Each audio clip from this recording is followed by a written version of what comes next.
You're listening to the Unsung podcast, where we talk about albums that we think are unsung classics, and then you guys tell us if we're right or wrong. This is the Unsung podcast.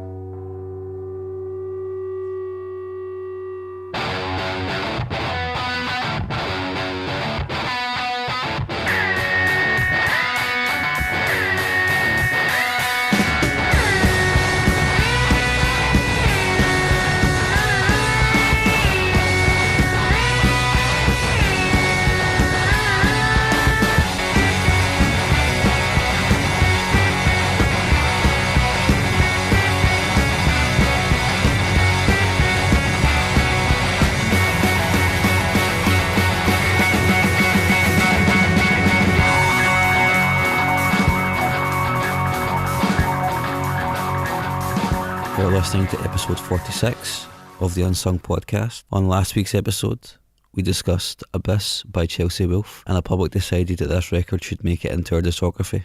So thank you very much to everybody who listened and everybody who voted. This week we're making a slight change to our regularly scheduled programming. A couple of months ago, we said, kind of as a joke, that if anybody donated £100 to us, we would let them pick an album for inclusion into our discography, and then we would come to their living room and record an episode with them. We didn't think anybody would actually do it, but somebody kind of did. So over the course of a few months, Fraser Stewart, who you may have heard mentioned in a previous episode, he was in a band called Fat Goth. Fraser decided that it would be wise somehow to donate £100 to us, so that's what he did.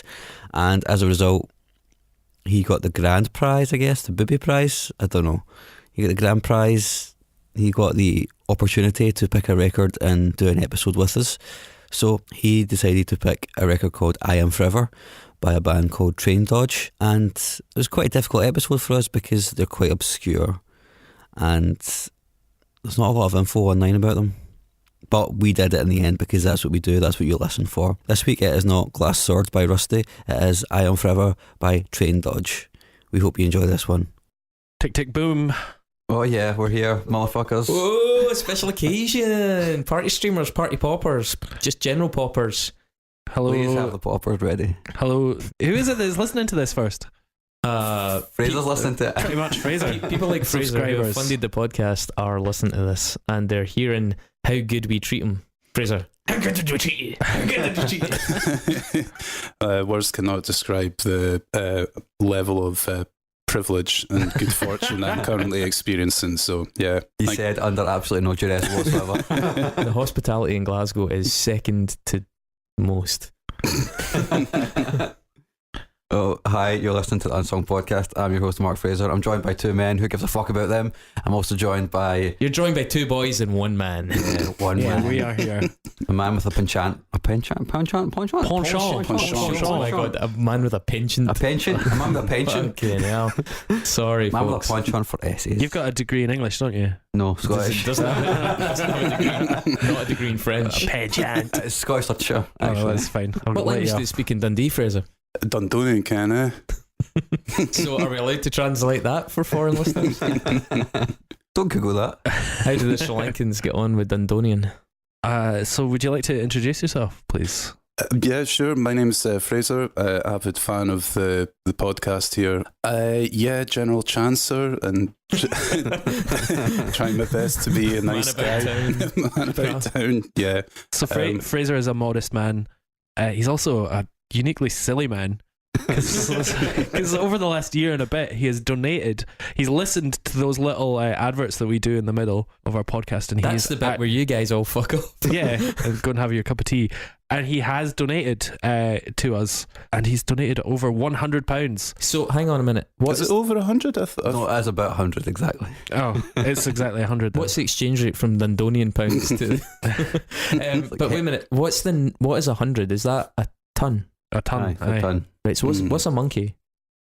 Oh, I don't Pass. I've not heard that one before. Primate. There's a monkey. There's a donkey. There's don't know. donkey. Half a horse. No. There's names for these things. Yeah, I don't know. There's a whole bit in Alan Partridge where he doesn't know the names of these things. Yeah. So. Oh, we talked about this earlier on, how we do refer to Alan Partridge too much when we don't have anything funny of our own to say. Yeah, exactly. So right, we'll try and work on that later on. Alright, so as a reward, inverted commas, for his generosity. My God, it sounds so fucking twisted now that I'm actually saying it out loud. As a reward for it, we made Fraser drive from Dundee to Glasgow in rush hour traffic. And he picked a record that, I'll be honest, none of us had heard of, called I Am Forever by Traindodge.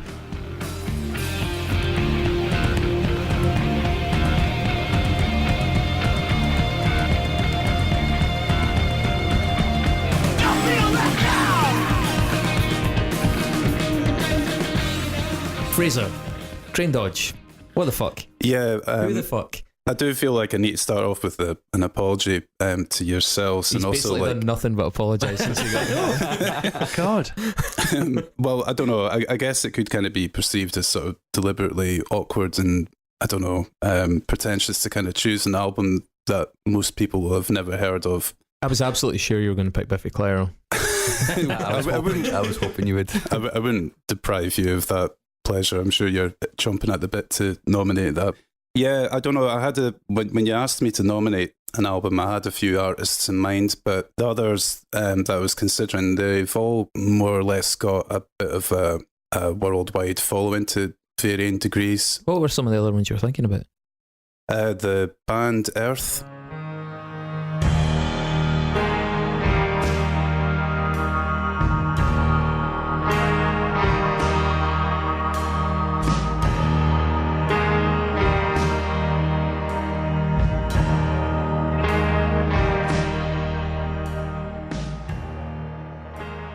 Dylan Carlson. You actually mentioned. Yeah, what record would you have gone for?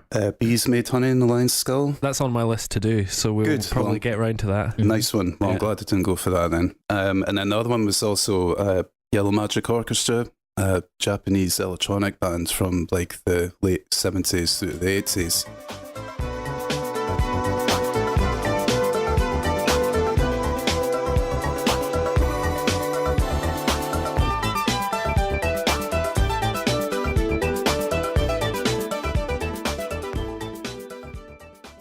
I recently kind of got into their stuff. Yeah, highly recommend it. Way ahead of its time. But like I said, I mean, both these artists have more or less got a degree of international recognition. So Traindodge, which is a band I kind of came across a couple of years ago, I felt they in many respects kind of embody what the premise of this show is about, maybe to the degree. You tell us. we have no idea what the point of this show is. Well, to kind of champion stuff that's gone under the radar and is maybe more deserving of recognition and acknowledgement. And I kind of thought our point was just to get more white male opinions out there.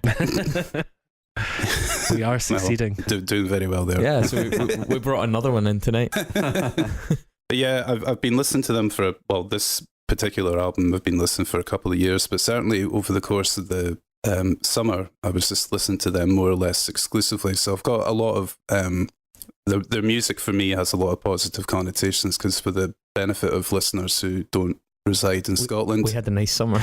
Yeah, normally it's 2 weeks of good weather and then just shite either side of that, but we were actually fortunate enough to experience a couple of months of glorious sunshine. So yeah, for me, listening to this stuff just reminds me of numerous drives around in the Angus and Fife countryside, and don't know, just the happiness that comes along with good weather, and yeah, that's cool. So Fraser, being so modest, probably won't mention the fact that, well, certainly I know him, but I know him for a few reasons. But Fraser's a musician and has been in a few bands of reasonably successful underground bands. Bands that, well, put it this way, I know you weren't driven down here by a chauffeur, but Fat Goth, your last project, were well regarded, received quite a lot of publicity, and put out some really good records. We mentioned you in the Dundee episode.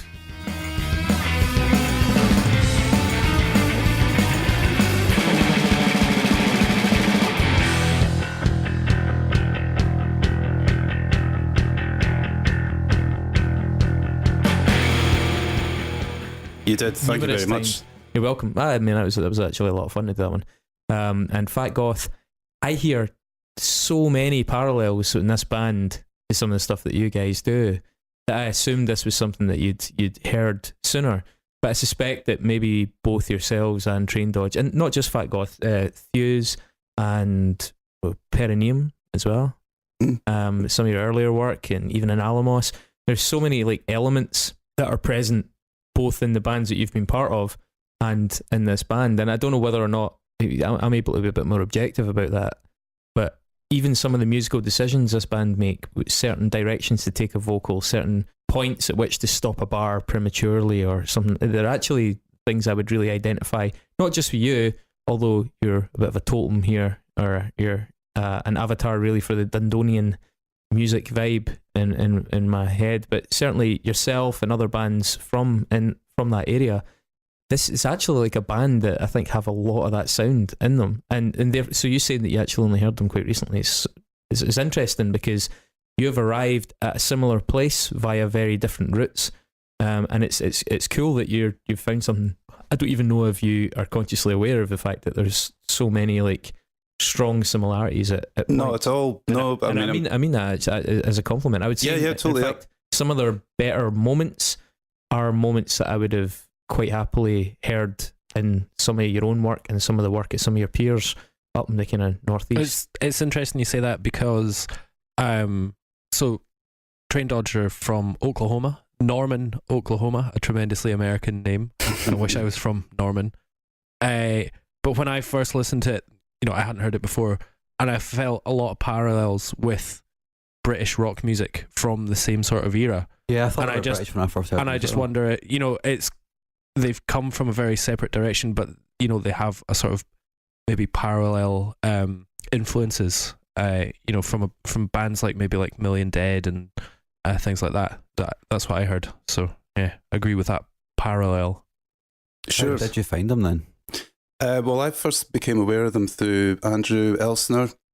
And Andrew plays in a really great band at the moment called Dead Now, who recently released an EP through, I think it's Relapse Records, I'm not entirely sure, but very, very good band. I met Andrew back in sort of 2013 when he was playing with the Florida band Torch. Mm-hmm. Andrew played second guitar on like their most, so the last couple of records that they did. Tradition, let discover,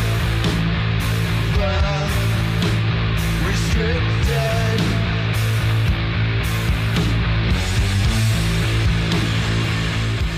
But prior to his tenure with Torch, he played in a couple of great bands, Tilts and Riddle of Steel, both of which I believe were based out of St. Louis, which isn't a million miles away from Oklahoma City, which is where Traindodge are kind of mainly based. They're bands that I saw the names coming up repeatedly in the kind of research for this. Right. Well, yeah. I mean, they're all. God damn it! I hope one of you guys has them in your Nexus. Do you? No. You dicks. Well, now that he talks about it does actually become quite clear that yeah, totally. how quickly that jump can be made. Well, yeah. I mean, they all seem to be part of like quite a close knit community, like a scene that kind of took up the area of like what I'm assuming is regarded as the Midwest.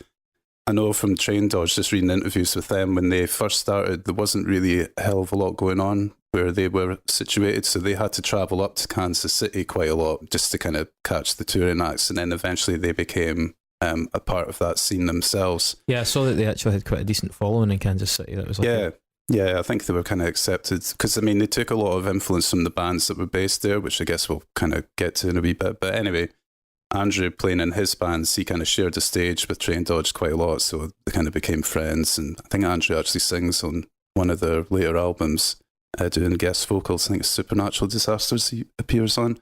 Anyway, I think it was about 2016, Andrew shared one of their songs on social media, and I checked it out and just really enjoyed what I heard. And through that, I went to the Bandcamp page and checked out their earlier releases, and the one that really stood out to me was I Am Forever, which I would like to present forth to you fine gents and the listening public, in the hope that it can get voted into the discography. But even if it doesn't, if I feel like coming on here tonight, and if I can get at least one person interested in them, then I'll feel like I've kind of done my duty as a fan and supporter of music in general. That's a safe bet, man. Yeah, because I mean we're going to bang a whole bunch of samples of their music on here as well to let people hear a bit of what they've been about. But please don't sue us. Please don't sue us for using that music. We're only going to use small samples in the context of review, so fucking I dare you to sue us, Traindodge. Come on. So these guys, you only discovered them fairly recently, but they were formed in '96. It's been that's like 22 years as a band now. I noticed, by the way, I kind of got a wee bit fixated in this. They cited having played over 600 shows. Then I was like, wait a minute, 22 years, over 600 shows. That's about 27 shows a year. Like, come on, guys. Like 27 shows a year. Oh, you can do better than that. One of the things that really I absolutely fucking loved about this, right? So I looked up their booking agent and I looked up their Little Mafia Records. Both of those fuckers are on MySpace. Yeah. Yeah, I noticed that as well, yeah. I was like, what the fuck is happening here? Absolutely repping. There's only like 3 groups of people I know that are still on MySpace. It's like anarchist squats in like the Basque countryside. Justin Timberlake. I was going to say Justin Timberlake is one of the core tenets of MySpace now. Yeah, and time travelers. This is the only people like on MySpace. Justin Timberlake supposedly got talked into investing massively in MySpace because it was going to make a big comeback. The interface is unusable. Like, it's so dire. Like, I went on it last night. I found every single song by my own band, and none of them would play. Yeah, that's the same with me. Somebody was asking about my previous school band solo death metal improvised jazz David project. What the fuck is called this? Swarm? And why do we only know about this? They were only out on MySpace, and now those songs have disappeared forever because I don't think that hard drive works anymore. I got a wee bit curious and I looked up Fritz's one of his many previous projects, Alamos, and it started playing Alanis Morissette. So there you go. But yeah, so fucking hell, Traindodge.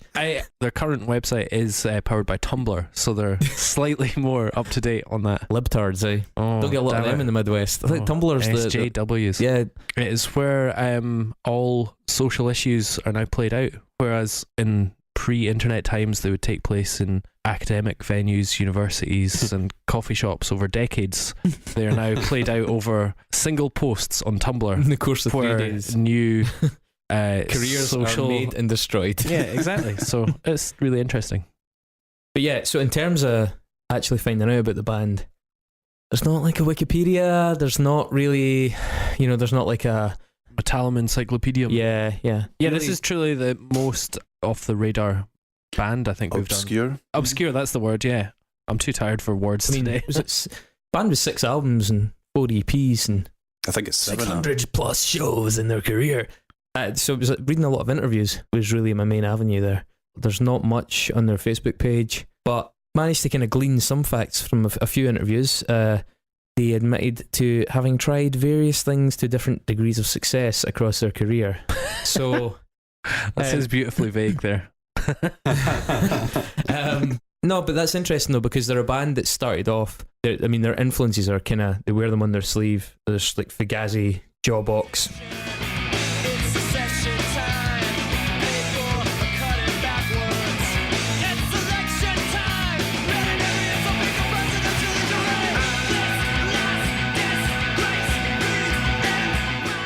Rites of Spring they cite. There's obviously bits of things like Helmet. They remind me a lot of places of the band Handsome, who I've mentioned before, that kind of supergroup post-grunge, post-hardcore thing.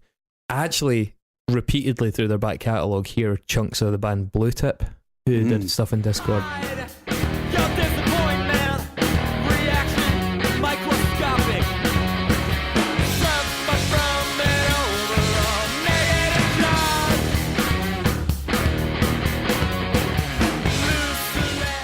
Who were a slightly riffier, upbeat, and kind of like, I sort of had a sense of humour about their music. Like, they would do that thing where they'd let a chord ring off and they'd talk, and then the song would kick in again. And I think like that kind of stuff was coming across. Yeah, so their influences seemed reasonably apparent, but then they started adding in bits and bobs as synthesizers. I would say they started adding synths in. Sometimes the synths are in with the music, and other times it's like somebody's just played the synth over the music. And I think that's the one thing that still doesn't sit easy. I don't know if they felt they had to do something to progress their sound. There are times when their synth work really fits with what they're doing, but there's other times where that synth work is a little bit tacked on, is probably the phrase I would use. Or certainly in their interviews, they seem to acknowledge that. They were saying, yeah, we wanted to do stuff to try and progress. They also had commented on their sort of quite eclectic listening taste as a band as well. And the usual sort of Led Zeppelin eye roll, but you can definitely hear their penchant for King Crimson and some of the stuff they do, and I think Yes, Rush, things like that. I think Rush is definitely like a massive influence in what they do, especially like Rush's sort of 70s stuff, like kind of moving pictures and all of that kind of era with big fat Moog synths. A Monday warrior, mean strike. Today's Tom Sawyer, mean pride.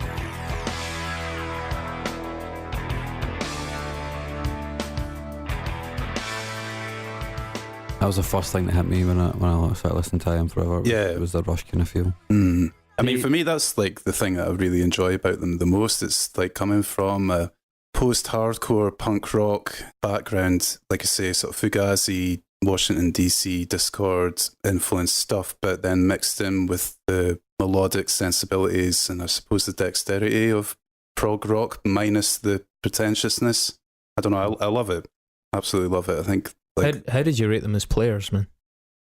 Pretty highly. The drummer's apparently a really hard hitter. I know that. I saw a couple of videos and he plays. Yeah, keeps. Rob Smith is like a phenomenal drummer. I think the album that I've nominated, I Am Forever, that's maybe not the best in terms of showcasing his ability. I think he does a lot more on the other releases, but he's solid. And watching you, I mean, I've yet to catch the band live, and I don't know if I'll ever get the opportunity. Have they ever toured outside the States? I don't think so. As far as I'm aware, they've never made it outside of the States, but I live in hope.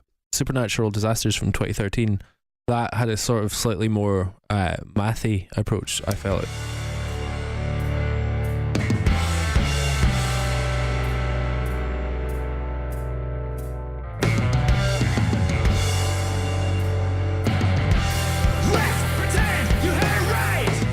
The band that reminded me of was... That's the one that reminded me of Don Cab a wee bit. It reminded me of Brontide, you know, that band quite recently. So yeah, like obviously got that Don Cab, and that's one...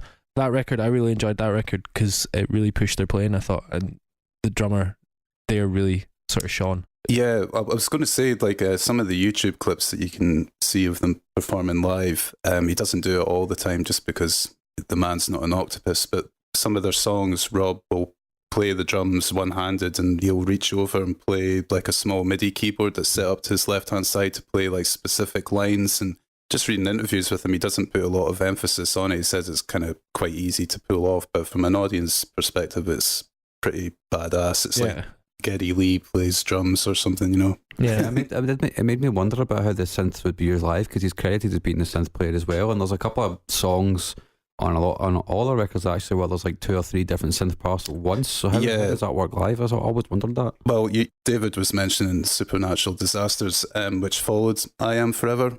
And I think for Supernatural, they made a conscious decision to kind of try and get back to basics and focus on just being a straightforward rock band and not get too bogged down with the keyboard stuff, because in order to replicate that live, Rob had to play with headphones on and play to a click track, just so all these pre-recorded synth parts were obviously performed in time. I can easily sympathise from a drummer's point of view how frustrating and restrictive that must be. So I think he must have been instrumental in the band's kind of taking that decision for their next release to kind of put all that stuff to one side, and you know, maybe he just needs to fucking suck it up. maybe it's all right to just do that. That album actually, Supernatural Disasters, has, of what I've heard, and I've tried to digest it in a kind of relatively short space of time, but the song Identical Enemies.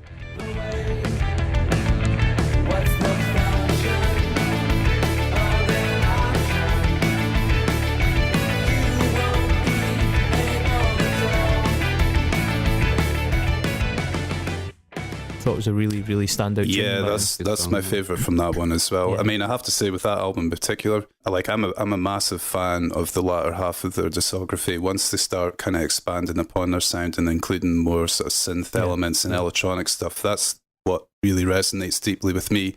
I would say Supernatural Disasters, out of all their later stuff, that's probably the one that I enjoy the least. Just So it's 2013 as well, just to kind of illustrate. 2013. I mean, that's not to say it's a bad album. It's just compared to the other ones that I really enjoy, I feel as though it's maybe kind of lacking something somehow. You're not drawing a definite line between their old and their new stuff, because there's obviously a kind of gradual moving across the spectrum here. The first album, About Tomorrow's Mileage, 1999, I'd read some kind of slightly kind of like gushy kind of fan testimonies about how this was a sort of undiscovered remnant of the 90s alt rock scene, albeit coming right at the very end of the 90s. And it has so much in common with some of the AmRep stuff and some of the Discord stuff.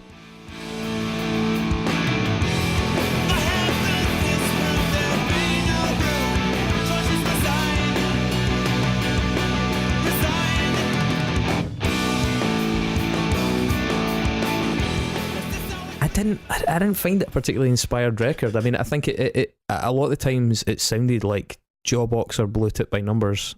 It sounded like their influences were there. They knew what they wanted to do, but it was early in their career, and it's not exactly overflowing with original ideas, albeit it's executed really well. Also, can I just say as well, like that album, the cover of it, what the fuck is the deal with that font? To pass. There is a font on the cover of that album, and I can't remember the bands right now. I think Gas Giant, though, from Edinburgh were one. That goddamn font is in so many 90s records in that same way. Or early 2000s like high school band demos. Exactly. That as soon as I saw it, I was like, I'm not gonna like this record. I'm not gonna like this. But like, even the stuff, it was On a Lake of Dead Trees. Is that that's the second album? Yeah.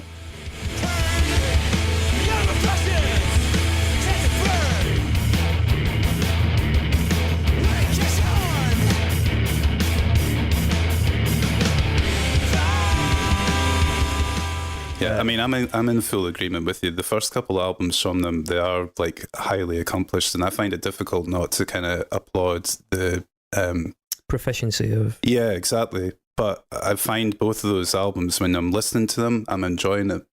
You know, I think it's like a perfectly solid listen, but I struggle to kind of remember any kind of key memorable moments from each.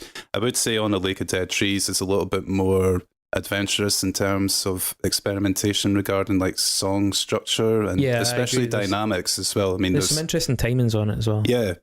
And also like even that early on, they were starting to kind of incorporate a little bit more upon their sound. I think it's the last song on it, Brass Eyed, which I like to think is a clear indication that the members of Traindodge are Chris Morris fans. Yeah.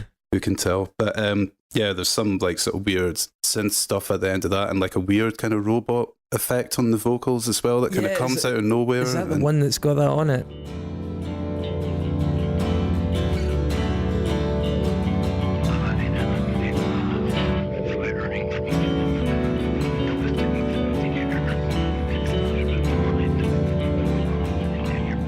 That appears on a different album as well, I think. Like this really like impromptu vocoder part in a song later on. Yeah, I think is that maybe the most recent album. The most recent one, yeah. Actually, I quite like the most recent album. We'll talk about that in a minute. But harking back to something David said earlier on, actually, I thought in that second album, On a Lake of Dead Trees, they were somewhere between the aforementioned Blue Tip and Hell is for Heroes. It was sort of a slightly chunkier, more melodic thing happening that was a little bit corny, a little bit angsty, but it reminded me of Hell is for Heroes somewhat. And also there's a track in it called The Unlikely Runaway, which really it reminded me of Curb Dog.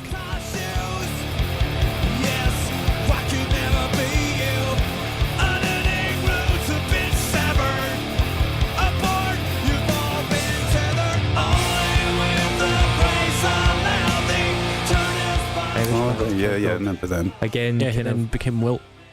Yeah, exactly. And like a band that came out of that 90s alternative rock scene, maybe a little bit more widely travelled than these guys. But yeah, there was definitely some like okay moments on it. I just nothing that really has stuck with me. Yeah, agreed.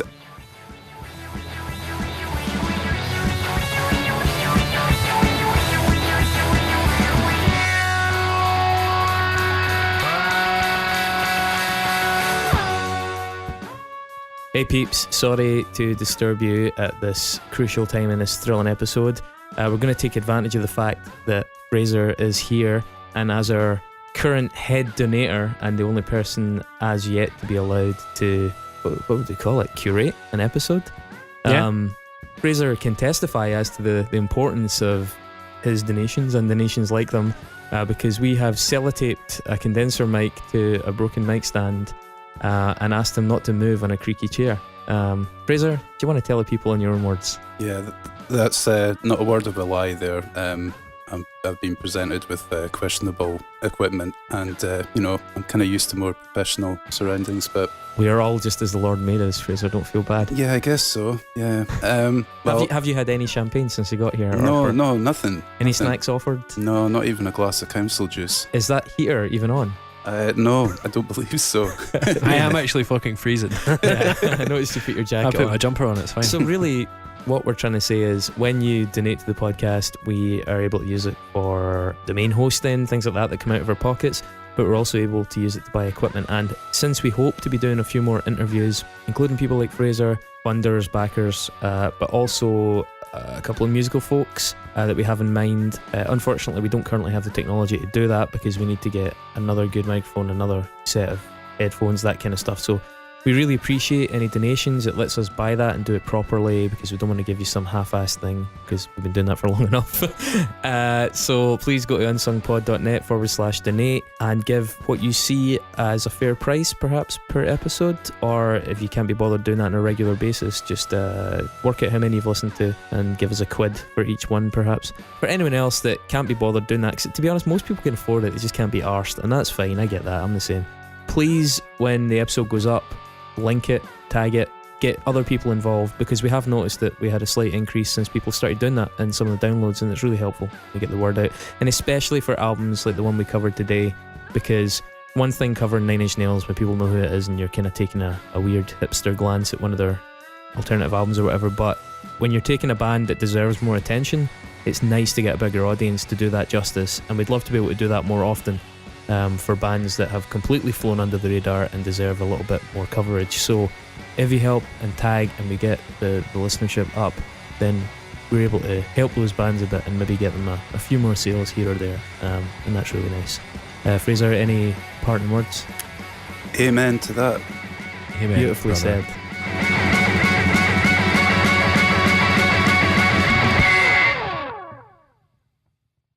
I think, like, for people at the time who were maybe fans of the band and got to see them performing that stuff live at the time, I can easily imagine people being quite precious over that stuff and thinking that's, well, I mean, some fans are quite vocal online about how much they appreciate the earlier stuff and maybe not so much the later stuff, Yeah. Well, which to me is kind of weird, but that's just what my I would taste. say is, especially listening to their later catalogue, how do you marry those tracks in a set list? That's what I don't get. It's like, how do you go from doing something that's quite earnest and quite Discordy and quite stripped back and post-hardcore, and then start without skipping a beat, starting a tune that's like a synth line and a vocoder? I think that seems a little bit like, as you move your career on, you're sort of like, I don't know, do you just abandon your old catalogue? Because personally, from my perspective, I think if I was making a change as radical as they ended up making, I would probably be inclined to just reform the band, unless you were a band that had such a following. So unless you're like Radiohead, right, where like your first and your second album caused such a splash that it was worth your while just to persist and, play Fake Plastic Trees and just, suck it up and get through it so you get back to the new stuff that you preferred, or play Creep or whatever shit it was. Whereas, not that I'm saying this stuff shit, but this is a band that have tried to move on and yet still have this early catalogue that must sit sort of slightly uncomfortably, I would think, with their newer material. I don't know. I mean, I don't know if I agree with that necessarily. There's, I can't remember where the show is filmed, but there is like the vast majority of one of their sets available on YouTube. I think it's Is that the one that looks like it's in a prison? Yeah, black and white footage. Is it? No. Right, maybe thinking. I've got one that looks like it was filmed inside the fucking juvenile detention centre. But I mean, the one I'm referencing is primarily, I think, again, it was Supernatural Disasters era. So they're playing a lot of songs from that. I think those songs actually work a hell of a lot better in the live context than the recorded one. But Yeah, in that set they play some of the songs from like these first couple albums, and to me it just kind of flows quite well. I mean, it's not really struck me as being odd.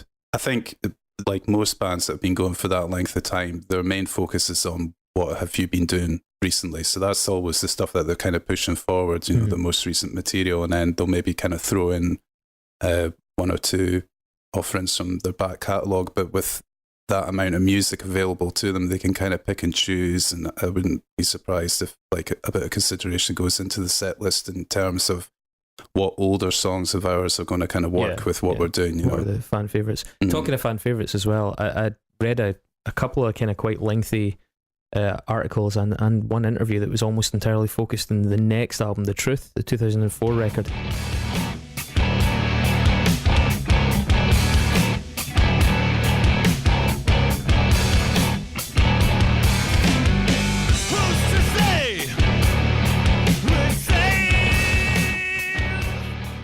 Pretty fucking ballsy move, doing a double disc. Yeah, like and 1 hour and 45-minute album. I think you can't get past the fact that double albums are just a bad idea from a listener's standpoint. Unless it's Melancholy and Infinite Sadness. I don't know about that. The finest Pumpkins record. There's a finest Pumpkins record. There's at least bad one. Yeah, I mean, it's got some big ideas in that record, and it's quite synthy at points, but it's so fucking long, man. It's really long.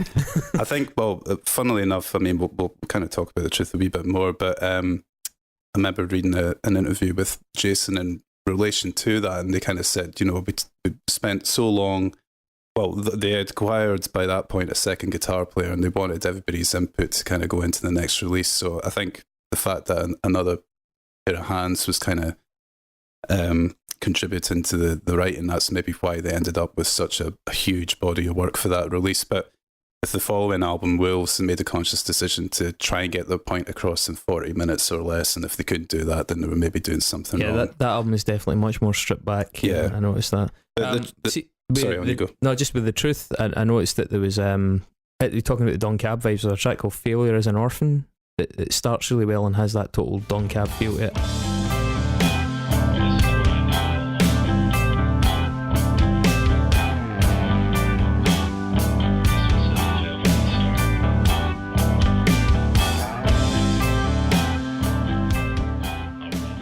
But there was that, you know, band Q and Not You. Mm-hmm. Yeah. There was a couple of tracks that there was like a kind of whispery. I'm trying to remember the name of the song.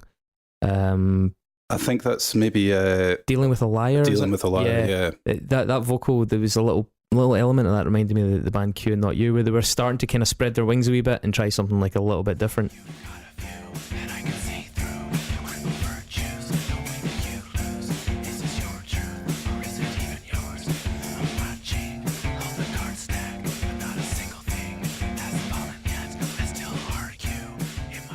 But then, as you said, like Wolves, the 2006 album, seems like a whole lot more fucking positive.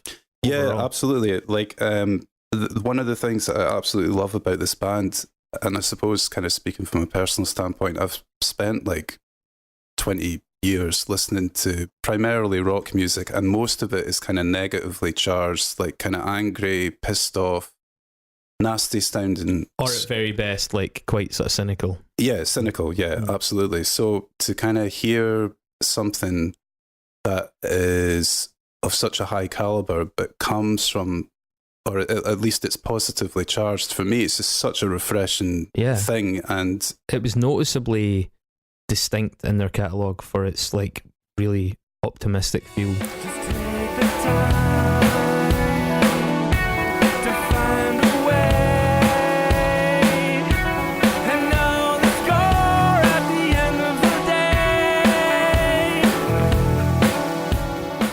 Yeah, I mean, the best thing I suppose I can say about Traindodge is the music just makes me feel happy. Like, I think it's just a really uplifting experience. And I think, like I say, listening to them almost exclusively over the summer and just really getting the benefit of that, I feel a moral obligation to try and share that with other people in the hope that they will have like a sort of similar reaction to it, you know? And when I say the music's positive, it's still as sincere as anything else that you care to mention.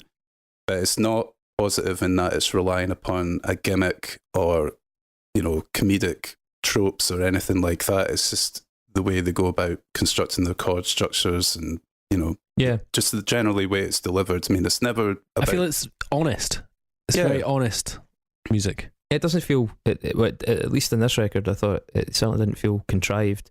There was a track called Born in the Cold, which I thought brought everything, consolidated all those kind of aspects quite well.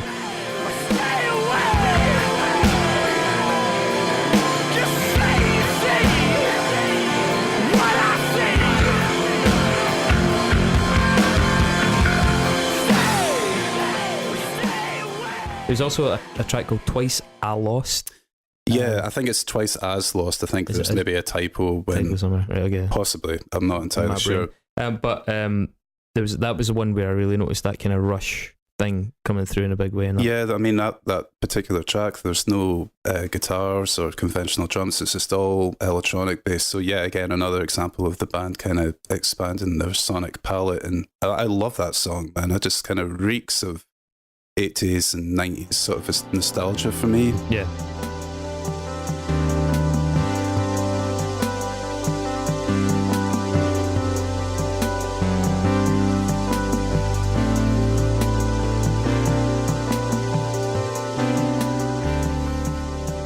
Like what? Because obviously they have a few EPs and it's kind of hard to get dug into EPs. The one that stood out, I was skimmed over the EPs to be honest, but the Remains one from 2011 I thought seemed quite strong overall. Electric Assassins, which is a suitably ostentatious title for any track, and one you'd have been proud of yourself, I think. It was a really good one.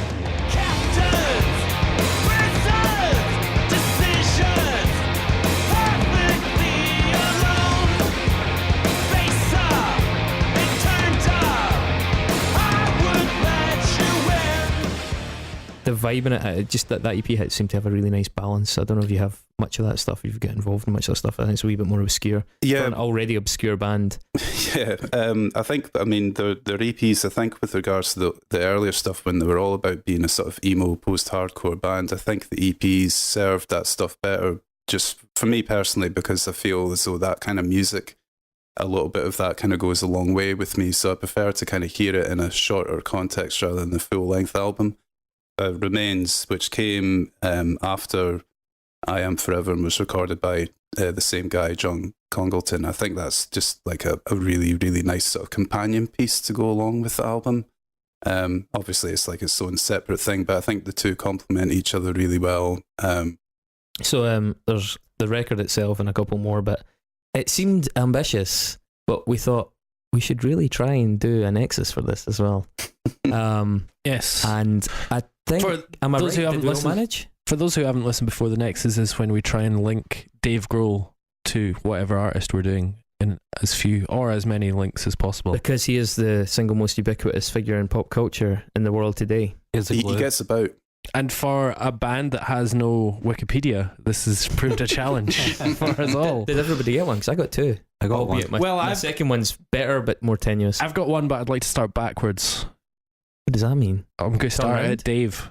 You're going to face the wall? Yeah, I'm going to face the wall and do it. Because it involves one big jump, but the big jump would normally be at the start. So okay, you can take a run up then. Yeah, but Right, first of all, we need to have a theme We're going to tune. do the Nexus music. Fraser, are you going to do the Nexus music for this week, seeing as you put us in this spot? Cut. When's this coming out? As soon as you do the Nexus music. And by the way, I'm not cutting that when you say cut. Right. Okay. It's in the pipeline. Let's say that. Right, well, so folks, you've only heard this episode of Fraser finally sent us a Nexus tune. So Fraser's Nexus tune goes here. It's the Unsung podcast. Dave Grohl Nexus. Need to find a way to connect the show to that guy. From playing in Nirvana to hanging with Obama, he knows what's a folk, so stands to reason we'll find a link. It's the Unsung podcast. Dave Grohl Nexus. Don't take too long.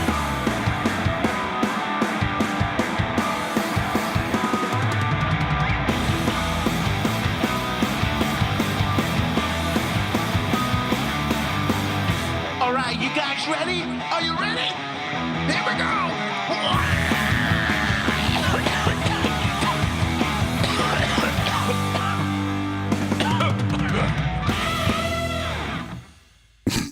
It was worth the wait. Yeah, really. Thank you. That was yeah, well, yeah. that was a Beezer. You are a talented young man.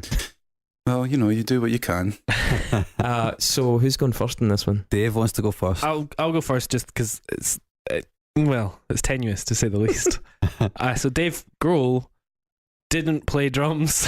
What on- the fuck? on- Is that you're starting this? On the Michael Jackson track I Can't Make It. However, he was in it was a posthumous track actually written by Lenny Kravitz, and Dave Grohl was for some reason in the credits and he was muted as playing drums on it, but in actual fact the final production that went out just used electronic drums. Dave Grohl gets credit for drums on stuff he doesn't even drum on. Yeah, exactly. Can I get guitar credits on that, So, Michael Jackson? But anyway, Michael Jackson How fucking ubiquitous do you have to be that you're even appearing on records that you weren't on? yeah, exactly. Michael Jackson at one point was married to Lisa Marie Presley, and Lisa Marie Presley also happened to be married to a young Nicolas Cage, who I mentioned a couple of weeks ago. And I went to see Mandy on your recommendation, and it was tremendous. I thought Yeah, you'd I like really it. want to see that, man. Oh, it's so Yeah. good. Threw myself down a flight of stairs. It was so good. Yeah, I heard. Nicolas Cage, I think possibly one of his top 5 roles was in The Rock. That is Oh, definitely, absolute that's classic. definitely up there. Yeah, yeah. Mid-90s classic. The Rock also featuring Ed Harris. Andy's skin. Ed Harris, who's appeared in stuff Skin. like Beautiful Mind and Enemy at the Gates, remember that? But he was in Glengarry Glen Ross I as feel well. you're overlooking Ed Harris's skin, which is a big part of Ed Harris's appeal. That is true. Like Tommy Lee Jones's skin. But anyway, my big jump for the end is that Ed Harris is also from Norman, Oklahoma. All right. That's Oh, quite good. That's quite good. So there you are. That's Oh, my bravo. link. All right, well, can I go next then? Because if you're allowed that jump, I want my jump. Yeah, go for it. Okay. All right, so in fact, I'm going to go for my second one first, which is now better, given that that's the precedent has Well, been it's a set. one-off. Right. So this band formed in 1996 and were largely based in Oklahoma City. So you're going straight in with terrorism. Holy shit! Shortly prior, a certain Can't believe he's going this a route. certain Timothy McVeigh on April 19th, 1995, blew up the FBI building in Oklahoma City in the famous Oklahoma City bombings. The white nationalist Timothy McVeigh. That's an opening gambit and a half, mate. And I would wager, my initial link, by the way, was not just that they were in the same area. My initial link was that Timothy McVeigh doing that probably got them the day off work, or at least off school. All right. Yeah. Okay. Let's be honest. Tenuous, Right. but does that mean I am linked to Osama bin Laden? Did you get the day off school? Did you not? Did we? We at least I had wasn't to. at school. I'm too old. I get sent home early. I was in my flat. I think we at least had a minute's silence the next day. I don't know. Carry on. Anyway, so a guy called Bob Ricks was the special agent in charge of the FBI investigation of the Oklahoma City bombing. This is taking a turn. Bob Ricks worked alongside a Mr. Robert Mueller. And Robert Mueller, who went on to become the head of the FBI in 2001, is currently the man in charge of the investigation into the as yet unproven but absolutely guilty as fucking sin Donald Trump primarily for Russian interference in the election. Donald Trump succeeded Barack Obama and obviously therefore had repeated incidences of personal contact, not least when Barack Obama took him aside and said to him, Mr. Trump, the Russians are hacking this election, and he was like, eh. And Barack Obama was interviewed by Dave Grohl for Sonic Highways. That's quite a heavy political nexus there. Hey, you don't just listen for fun, you listen and learn. Right? But that wasn't even my fucking nexus. So my nexus, which was true, my better nexus, was that Traindodge, did they perform with the Flaming Lips kind of early on? Like Flaming Lips are from Norman. Oklahoma City and Norman and that kind of area. And they're big fans of them, and I think they brushed past them in a party once or something like that. I don't know. Wayne Coyne from the Flaming Lips produced and performed on Miley Cyrus's album Miley Cyrus and Her Dead Pets. Miley Cyrus performed not so long ago, according to NME, at the Rock and Roll Hall of Fame alongside Joan Jett and Dave Grohl, where they played Bad Reputation and Cherry Bomb by the band Runaways which featured a Ms. Jackie Fox, who was sexually assaulted by Kim Foley and Joan Jett, who was to not really think about it for a long time. You went a little too far there, didn't you? Just like them. Yeah, I overshot it by a moral mile. Mark? So, Traindodge, released some records on the Japanese record label Stiff Slack. We also released records by the artist Into Over It, a kind of emo singer-songwriter guy. He toured extensively with the Get Up Kids. The Get Up Kids keyboard player is Jason Deweese, who also played keyboards for My Chemical Romance. My Chemical Romance played the headline Reading and Leeds in 2011. And in Reading they had Mr. Brian May come on, play Welcome to the Black Parade and We Will Rock You. And listed in one of the top 10 greatest Brian May performances ever is when Dave Grohl performed when Brian May performed with the Foo Fighters at Hyde Park. So Pretty strong. Yeah, sure. Now, here we go. Fraser. I think I've maybe got one, but I've left this to the last minute, so I can't really. Exactly. So I could. It can be as messy as you want. I could throw it out there and just then make it up. Just be like. Yeah. I apologise for any factual inaccuracies here, but so John Congleton's the guy that Traindodge have worked with. He recorded the album in question. That's a brilliant link. You could get there no bother. Yeah, well, apparently he worked on Annie Clark, aka St. Vincent's album, Actor, her second album. Annie Clark was interviewed by Matt Sweeney for the YouTube series Guitar Moves, and Matt Sweeney used to play in the band Chavez. And this is where it kind of gets a wee bit wobbly because I'm not entirely sure, but I believe Chavez's first album, Gone Glimmering, was recorded by Bob Weston, I think. Sounds feasible. I could be wrong there. I wouldn't argue with that. And then obviously Bob Weston was the engineer on Nirvana's In Utero. So I don't know. That's my best shot. Mark, are you taking notes? That's pretty good. That is pretty good. It's certainly better than the Oklahoma City bombing. Mark, It's a little bit more upbeat. Mark, this is his first day. All right. I got there. I didn't go via terrorism or Barack Obama. It only took 49 fucking episodes. Man, I'm keeping this fucking highbrow, okay? You don't just want dum-dums listening to this. And Russian trolls. Yeah. Okay, well, we should listen to that theme tune. Gloriously that one that made. Fritz did for us before we could put this episode out.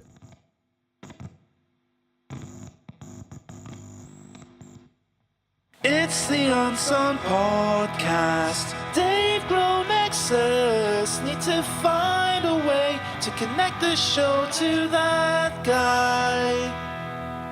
From playing in Nirvana to hanging with Obama, he knows lots of folk, so stands to reason we'll find a link. It's the Unsung Podcast. Dave Grohl Nexus. Don't take too long.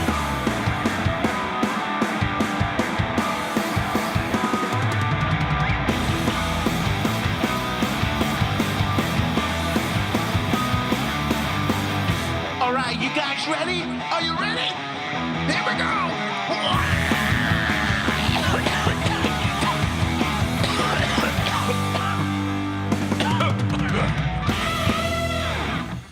Yeah, just It gets magical. better every Probably single better at the same time, time, yeah. Okay, shall we talk about this record and But why can- you've chosen this record Just first? before we jump into this record, can I put in one thing that I discovered when I was reading about their reading up some of their interviews? So you love these bits. Well, maybe you don't, but this is why we have listeners. So they did an interview with a website called the Phantom Tollbooth, and it's quite an in-depth interview, and it was the drummer that did it actually. And the Phantom Tollbooth, as I'm sure you're aware, Mark, is a website that covers rock. I am. That covers rock music from a Christian perspective. Oh, of course. I knew I'd heard of that somewhere before. Yeah, absolutely. Your folks will be talking about it. Basically, from a Christian perspective, so they start asking him about their lyrical meaning, and he goes on to talk about the fact that the Traindodge toured for quite a while, I think, with a band called Stavesacre or Stavesacre. Something like that, yeah. I like Stavesacre. Stavesacre. Which sounds more Latin and popish. Papal. People. Peepish. Yeah, and Stavesacre are I don't know if they're a Christian rock band, but they're a band that feature Christian themes heavily in their lyrics.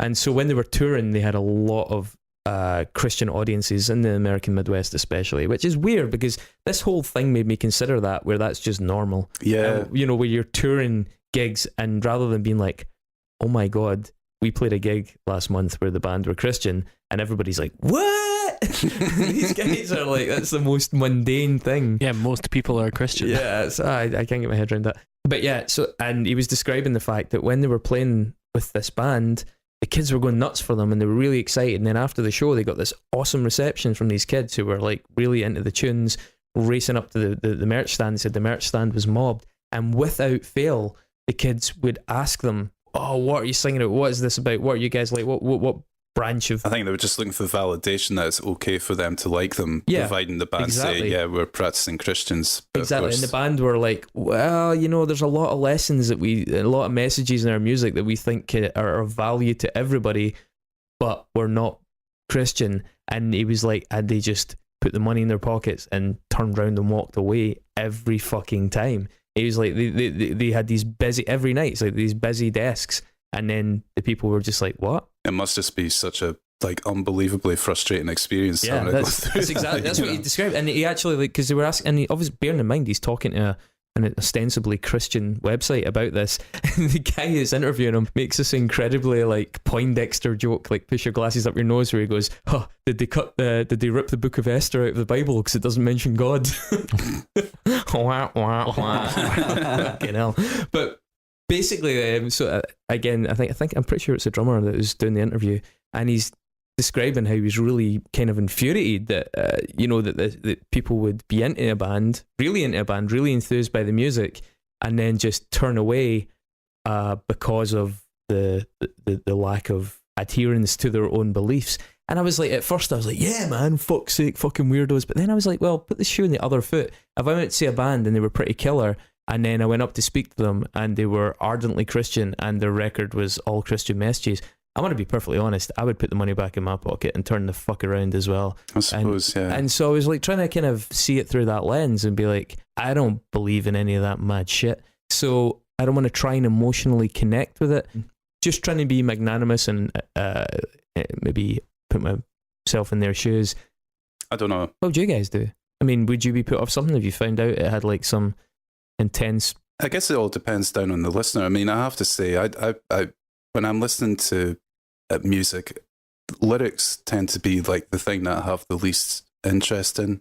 I mean, if there's a voice... It shows, Fraser. It shows. If there's a voice present on the record, I'm more interested in the tonality that the voice provides, more so than what they're actually I'm saying. exactly the same as you. I rarely... As long as it's not like, full-on Nazi hate or like mental Christian rock stuff, I don't really give a shit what they're singing about. And with the... I don't know, like, I know a band... I was a big fan of a band, and I won't name them because I kind of know them. And they've since gone in different directions, but they had a song that seemed very much to be about abortion, and I fucking loved that song. And then gradually I began to pick apart the lyrics, and I realised that I don't know for a fact, but it seemed very much that the message was something I ardently disagreed with, and fucking recorded by somebody that I very much admire. It's a fucking great record, but I ended up being really alienated by that. And now it's actually it's a thematic hurdle that I can't get across when I want to listen to music. And as much as I like that record, that really, really puts me off. Kind of ruined it for you. And I think that I would apply that to bands like Earth Crisis as well, like really on the face of it, at a time when I was getting into really that kind of genre of music, the pro-life nature of Earth Crisis, as much as I'm saying that, I'm now thinking about it as I'm saying it, and this is actually something that I think applies generally to that religious conversation, which is that being non-religious is not the same as being religious, and therefore omitting religious mentions from your music is not the same as having religious mentions in your music. Do you know what I mean? And so, just like being atheist is not a faith, it's a lack of faith. And I think so. I do kind of, I'm kind of on the fence a wee bit about his point, I guess. But To answer your question, I'm a card carrying Prince fan, and he spoke about God like a hell of a lot in his music. Looking a big JW. You know, so it was like obviously like his 2000 plus stuff after 2000 was completely. I was a lot more religious focused, but he'd always had it in his music ever since the 80s. It was always a huge thing for him, and there's a lot of songs which He also about it, you know? he also talked about shagging an awful lot, and you've taken that My message. You've taken that Nothing message puts me to off music like someone talking about shagging. But this is a total tangent, but there's a really interesting parallel between the way that he treats sex and treats God, like in his music, especially the 80s stuff. It's really like there's a really fascinating amount of stuff like that ties those two together for him, which That's is for another episode, isn't it? for another episode. Yeah, It's for another podcast. I fucking what's the name of that fucking band? Creed. POD. see, whenever I see Scott Stapp now, I'm just so sad. Oh my God, have you seen the footage of him on that poker show? No, is he Oh a man, mess? he's Definitely absolutely a mess. fucking blazing. It's Yeah, like man. prime time car crash TV. Check it out. So much for religion, eh? That's what it makes you. I've actually met the man who signed Creed. Oh, I didn't stab him. This is one of my You gave great him a regrets. big fat handshake. Did we find out if Creed or anything? Do we Helios Creed, or is it all religious? It's all religious. Should They ask that just guy. read. By the way, just before we go into the album as well, you know who else was from Oklahoma City? Color Me Bad. Who? You are so fine, baby. All I wanna do is love down. I wanna sex you up all night. Right? Okay, can we? That interjection was fucking 20 minutes long, Chris. And it ended on that note. But it Can we- it put meat in the bones, David. It put meat in the Will we bones. quickly talk about why you chose this record over all the other ones? Sure. Chris has Sure. left you 2 minutes to do that. No. Yeah, well, I think this is a good record, but I think the one after it's better. Right, there you go. I said it. Okay, I put it out there. I think the latest one's the best I've done. Yeah. So You know what, man? It was this like, side of the room. it was a very close call for me between this and the album that you're mentioning there, Time Will Never Know Your Name. Mhm. Can't wait to show you the places you go. The only reason I didn't go for Time Will Never Know Your Name is because it's just a wee bit long. It's an hour, whereas I Am Forever's closer to 40 minutes, which is just Yeah, I thought this album was a little bit more correctly concise. Yeah. Yeah. That said, it is fucking amazing. Yeah. Like, I would say that album, I Am Forever and Wolves, for me, those are the three albums of Traindodge that I like the most because I can just sit down and listen to them in their entirety. Even after, like, God knows how many listens now, I still find these records kind of retain my attention. So, I think the irony is as well on Time Will Never Know Your Name. The best tune is called I Am Forever.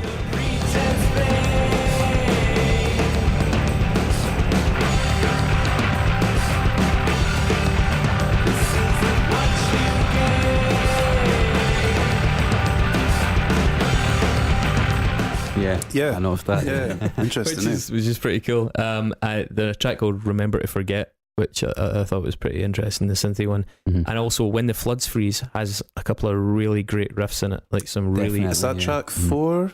yeah Yeah, the big heavy slow thing. yeah it's really really sludgy kind of grungy Mhm. one, but it's got this brilliant weird creepy sluggish riff that comes in. Maybe today I'm lucky. Wake me when I'm lucky. Time's up, you're lucky.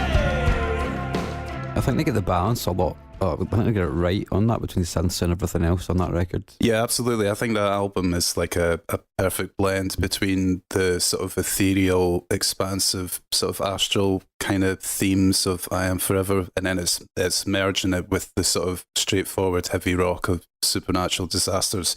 But I Am Forever, for me, it's just got the edge on it. I mean, when you look at their entire discography, to me, it's the one that kind of stands out the most. It's a little bit more of a left turn. It's kind of where they took the synth electronic element and they really, really ran with it. And I mean, I think they open a bit hot on the synth thing though, man. See, I think? like the beat that the album opens with. It's a really nice beat, but I think the way the synths come in is quite clumsy.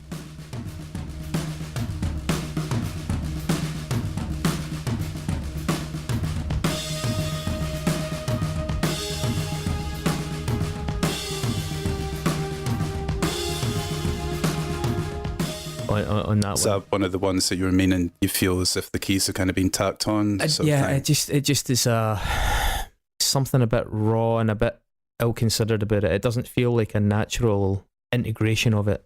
It gets there though. The song builds around it, but it's just the introduction seems like slightly poorly written. And for me on this record, the synth sound itself is kind of the turn off for me. Really? I find it really difficult. It feels definitely out of time, and I really Like Quantum Leap, Sam Beckett. yeah. Yeah. It I feels like agree. it's in the wrong place. You know what I mean? It feels like it belongs to a different band. I don't know, man. I mean, for me, it just reeks of nostalgia, like those kind of fat analog synth. I don't know too much about keyboards and whatnot, so I apologise. I'm Just play the white ones. ruining the wrong term, using the wrong terminology. But yeah, I love those old vintage sounds. To me, they just kind of instantly conjure up images of like classic prog rock. So stuff like Rush and Yes. There's also like a wee bit of sort of Van Halen flavouring going in there as well, which I really, really like. That's a fair comment.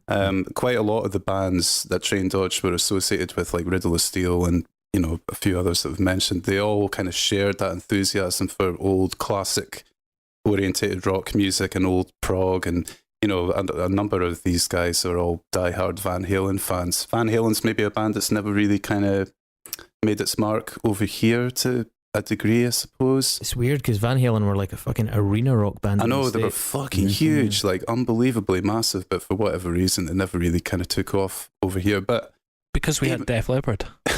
yeah, who you're proudly sporting on your Certainly t-shirt am. tonight, you can see. Thank you. Yeah, he's been wearing that for weeks. 4 weeks, I know. But I don't know. I mean, the tune that the album opens with, Stop and Stare, for me, it's like, I know you kind of got your reservations with it, but for me, it's like just a majestic opening. To me, it's like kind of jumping off like a cliff face in a beautiful tropical Good body Lord. of water, That's the thing. I mean, They live in Oklahoma. I don't know. yeah, if they exactly. jump off a cliff, I don't think they're going to land in. Well- Are there any cliffs? Probably not. I don't think. But Midwest quite flat, I guess. I mean, that's the power of this album for me. It conjures up such vivid imagery for me, and I think a huge part of that is down to There are a this- lot of drugs in Dundee, to be fair. Yeah, this is true. But yeah, I love the fact that the synths and the electronics, they just add such a sort of psychedelic, ethereal, just, I don't know, like a kind of otherworldly vibe to it. So yeah, I mean, for me, it kind of gets off to a cracking start, and then you move on to the next track, The River, which is like a big lumbering beast of a tune where it kind of starts off with really kind of thick sledgehammer type guitars and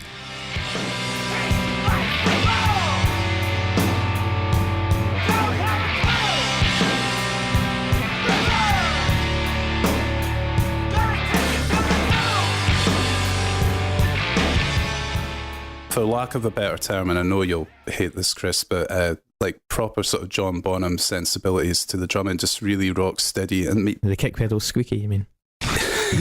well, Get the that, thing get that, guys? Everybody get that? All the nerds out there?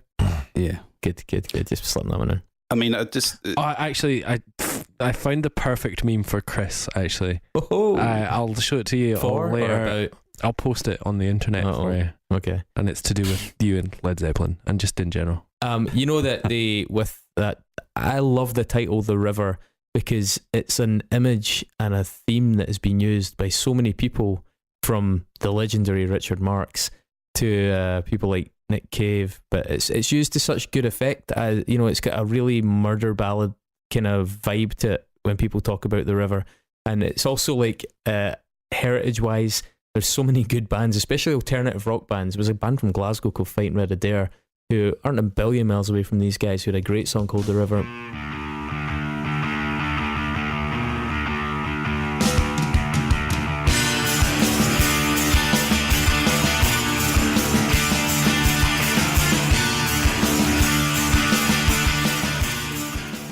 yeah, I But maybe remember the that. best one is the No Means No track, The River. What a fucking song that Yeah, is. it's pretty righteous. Yeah.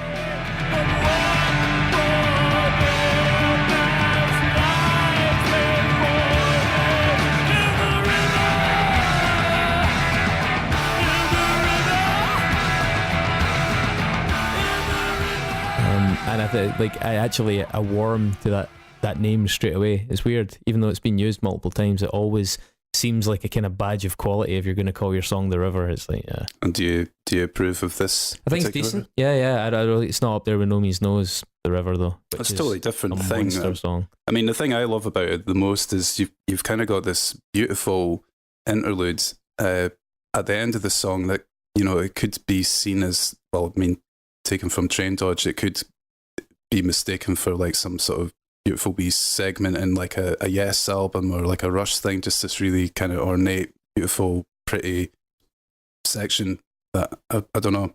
It just kind of adds another string to the band's bow. Like, I mean, they're good at doing the rock thing, but also really adept at making beautiful. Yeah, I guess pieces, it's not something they really show off too often as well, given that so many of their songs are like these kind of post-hardcore, you know, rattlers. Mm-hmm. Mm-hmm. So yeah, after The River, we move on to Insisted Away, which is, I don't know, it's another good demonstration in how adept the band are at using repetition in their music, because there's like a simple piano line that just plays like this little motif that continues on throughout the entirety of the music, entirety of the song, sorry. But then from that, the band are able to kind of create a pretty interesting arrangement with lots of sort of shifting dynamics and ever-evolving guitar lines. And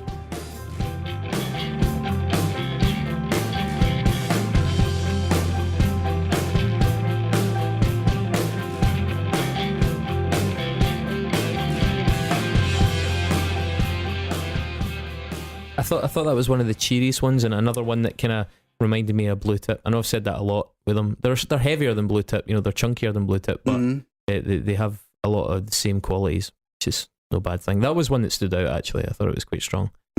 After Insisted Away, it's the best thing you never said, yeah. Which is like another sort of similar thing in that it has this, I kind of refer to it as like a squishy keyboard Yeah, sound. that's It's exactly like what I wrote, squelchy. Squelchy, yeah, it's kind of got that vibe about Slightly farty. it. But You guys and your technical terminology.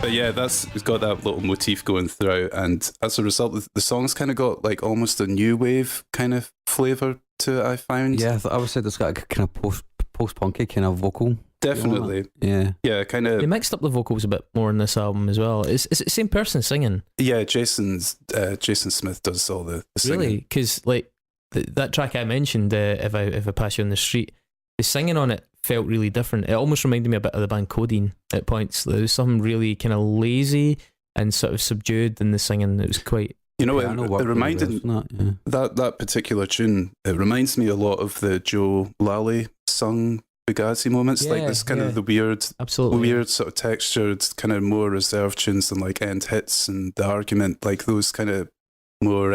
But that's the thing though. It's a different singer singing those, and so it's odd that That's true, it's one guy going between these different sort of vocal characters. That's quite strange. I actually thought maybe somebody else had helmed that tune. No, I don't believe so. I think it's just all Jason. I know on the album, like for backing vocals and like sort of harmonies and stuff like that, I think there's additional people in there, but I think primarily it's Jason that does all the singing, as far as I'm aware. But yeah, if I pass you on the street, that song's fucking gorgeous. Like, I love it, and it just kind of builds up to this massive crescendo at the end with like big fat chords.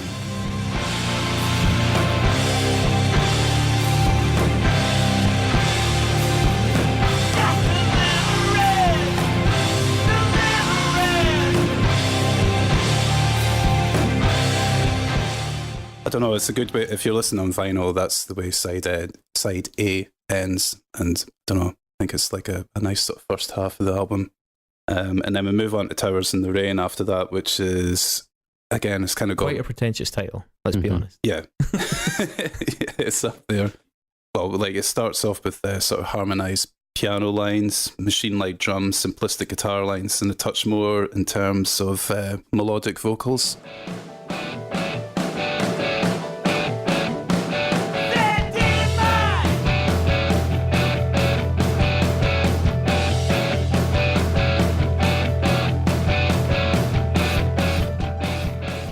Which just kind of adds to the overall upbeat. And is that him layering up the vocals, or is that do you think it's the rest of the band as well? I think it's just him, as far as I'm aware. At least that's the impression I get when I listen to it. Yeah. I couldn't say for absolute certain. But yeah, there's like an interlude of sorts after a minute or so where the guitars start to get heavy and punctuate the drumming, kind of doing this sort of syncopated thing. And then it just breaks into this fucking amazing groove that just makes me think of, like, I don't know, driving down a Florida highway in like a beautiful Lamborghini on a nice summer's day or something, you know, like I don't know. Basically outrun the game. Yeah, exactly. Yeah, precisely that.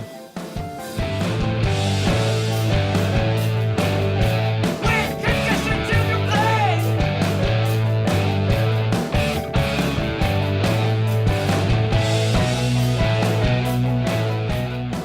play. That gave me a Kiss vibe, that riff, when it came in. Yes, Well, you hated it. You would rather have been listening to Motley Crue. Is that what you're saying? You fucking charlatan. exactly Well, yeah. so yeah, I'm a big fan of that section, and then we kind of move into a couple of songs that I'm assuming are kind of intended to be listened together. They kind of fade into each other. So I you thought got that too, yeah. Yeah. Mhm. So Messenger's Victim, it kind of starts off with like Rush on steroids, big fucking massive Moog type synths, and plays a big part in the tonality of the tune. And then when it gets to the chorus, it just kind of bursts open. Like, it's just such a colourful display.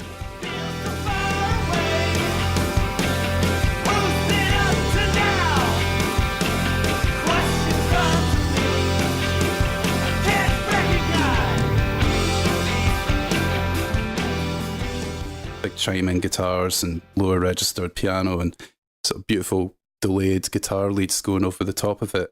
One of the major strengths of this album for me is the fact that I find it really difficult to pick out one specific track that I like over the others. It has such a strong sense of unity and identity, and like the songs just, Quite cohesive.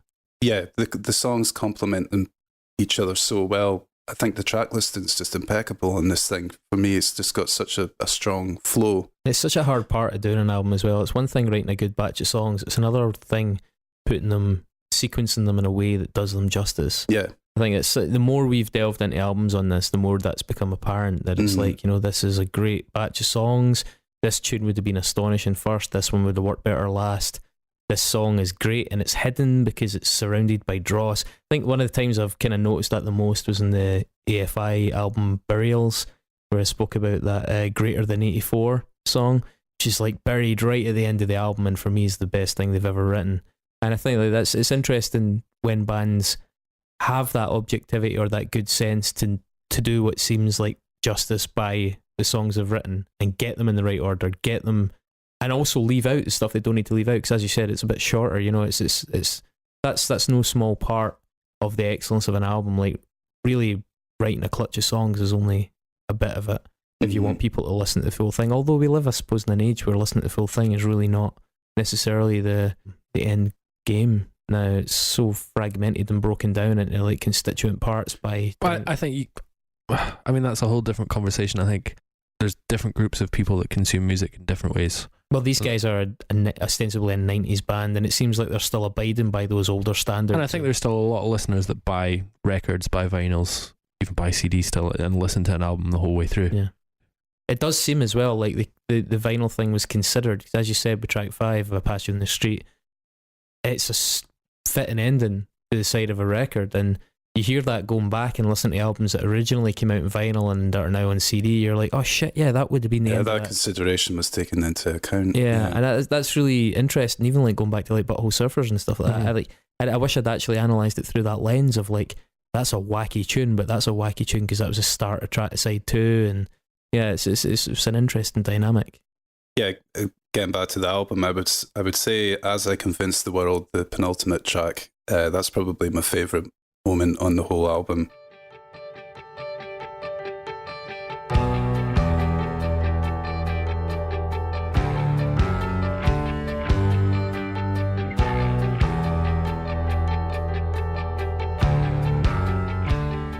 I'm just a sucker for arrangements where you've maybe got like one sort of repetitive line or motif carrying on. You can kind of layer up on it, but I mean, it's all generally taking up space in the mid to upper frequencies. So it sounds quite light, and you can maybe use like quite a melodic, sort of upbeat, cheery kind of melody for that.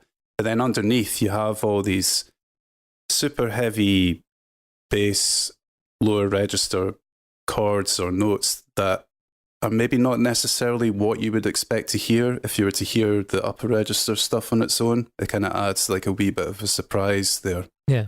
I'm sure there's like some sort of specific music terminology to describe what There's I'm trying to get out of here. specific music terminology for everything, but Yeah. don't worry, you're not in a room with Right, okay. particularly knowledgeable folks.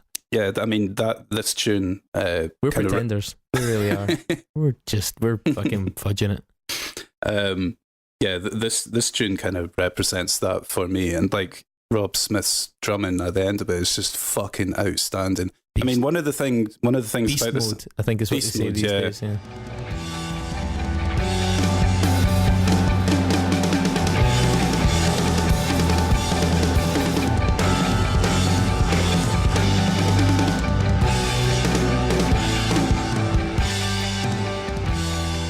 This album, I mean, all of Traindodge's stuff, all the recordings sound great. There isn't like one release that they've brought out where, you know, the quality's kind of dipped from a technical standpoint. That's It all true. sounds fucking great. But this album in particular, like, I don't know what it is John Congleton did differently, but to me, it's just one of the best rock albums I can think of, you know, like it's made that much of an impression on me.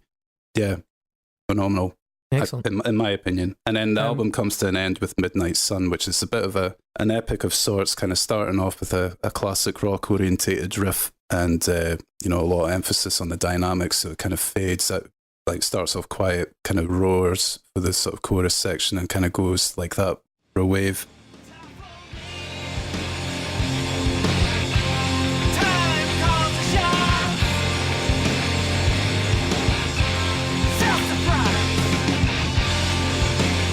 Self-surprise. Never seems too far. Until the electronic elements start to kind of take a bigger hold towards the end, and it ends in like a sort of suitably psychedelic and kind of ambiguous note, I guess. Yeah, I like this album an awful lot. Mm-hmm. Yeah. That's probably the best argument for an album that we've had the entire time. Certainly It's more from it's- the it's person more that isn't energy on and the attention podcast. to detail that any of us would put in. Yeah. So thanks very much for showing us up. Like, what are you? Get these mics, boss. We know where Fritz is in this. Mm-hmm. What are your opinions on it, guys? Oh, I mean, what are your opinions on the band overall? I like this record. I think I can recognize that you've like grabbed hold of them and then tied a lot of nice memories to them. So like, I think that could happen to many bands. Like you But- and Best Coast. Yeah, exactly. Mhm. That's what I was kind of thinking. There must be like a sort of similar kind of... Yeah, totally. It's very tied to when you're listening to it. And it's very hard to differentiate then the content from what you have to it. But it's got to be of a standard. And I think this is, you know, they are a good band. And I think they're absolutely perfect for this podcast because nobody fucking knows who they are. And they are 1,300 odd people on Facebook know who they are, but yeah. Yeah, exactly. So I'd be very happy to have it go in because I think Cool. it's exceptionally well argued, and I would like to go and listen to it more now to build some nice memories. Although winter is now here, so maybe I'll wait until spring. I don't think this should go in because Time Will Never Know Your Name is a better record. So we should do another episode about another Traindodge album. That's Mark, folks. Straight to the point. He wins the Nexus and he just won the episode. Shortest sentence wins, eh? Did you still enjoy it though, Mark? I did enjoy it. Yeah, I just like I said, the synth sound did, you know, really start to grate me after a little while, which is a shame because it's deployed quite well in some places, and like Chris said, there's other places where it feels a bit heavy-handed. Mm-hmm. I did like a couple of songs where there's a piano and synth at the same time, and that works really, really well, especially on the one you said is your favourite. As I Convinced the World. That's probably my favourite on the record as well. Right, yeah. Because the bass follows the synth on that record, on that song, and then the vocals and the piano can do the same thing, and it sounds really nice. Mm-hmm. But it's kind of half and half. You know? feel like they could have been better represented. Yeah. Fair enough. I like the band overall.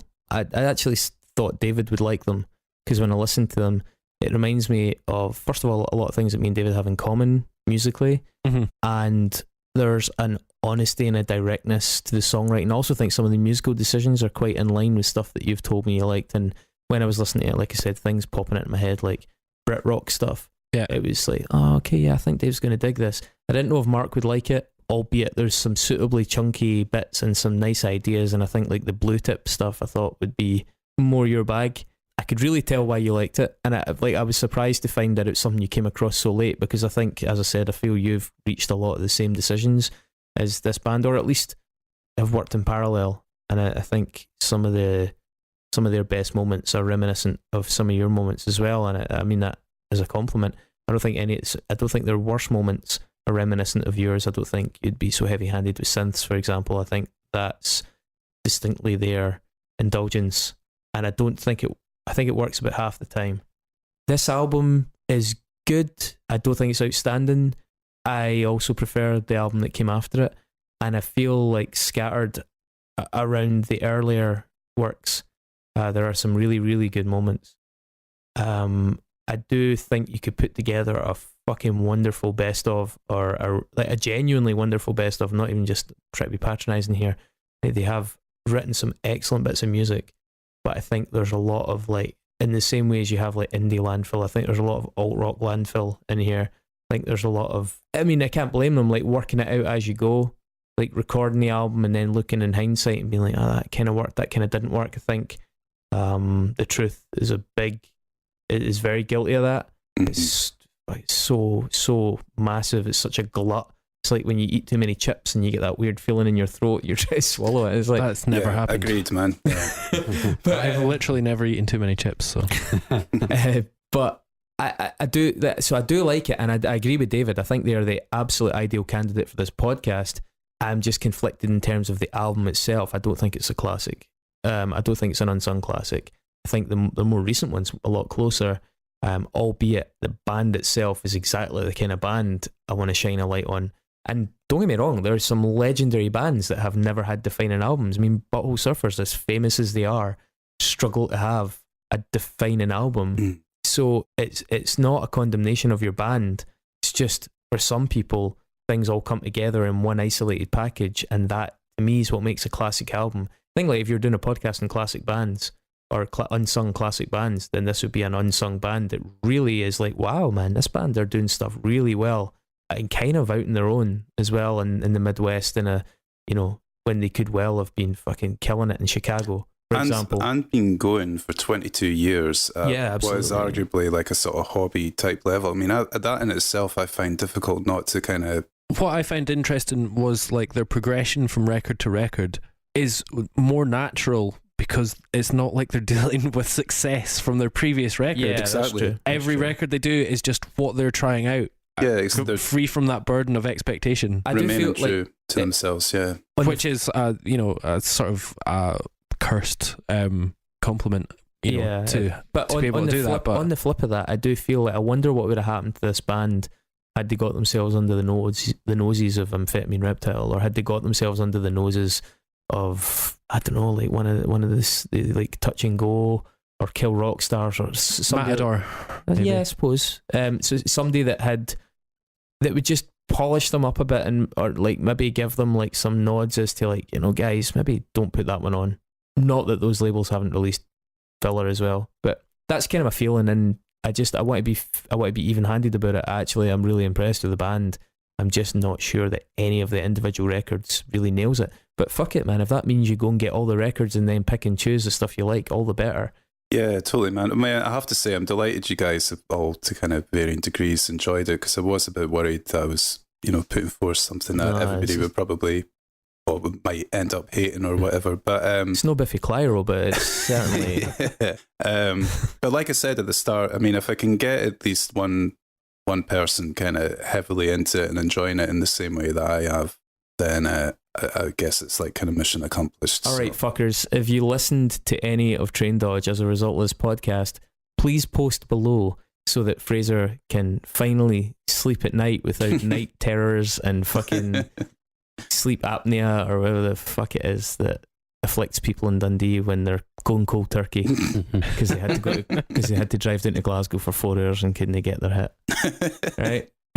Glasgow, that famous desert of heroin. Well, we are yet to experience the blight of drugs in Glasgow. Clean living, folk. Absolutely, yeah. Fraser, first and foremost, thank you so much for donating to the podcast, man. That's you have literally, your money helped buy 1/3 of the thing that's recording all of these episodes. Yeah, happy to help, guys. It's actually been a lot of fun setting ourselves that challenge of let's see what people throw at us, and that way we're kind of out of our comfort zone. And it was harder to do the episode, actually. It really was, especially trying to find info, but it's good to be pushed in that way. And thanks for coming down to Glasgow. I know we promised we'd come up to your living room, but you've probably got so many needles scattered around that it would have taken it's a bit of a health hazard, so but yeah, and guys, I think it was a reasonably rewarding experience, right? Yes. Yeah, enjoyed very much. Thank you very much, guys. It's been a joy. It's been a pleasure. Thank you for coming. Well, circle jerks all round.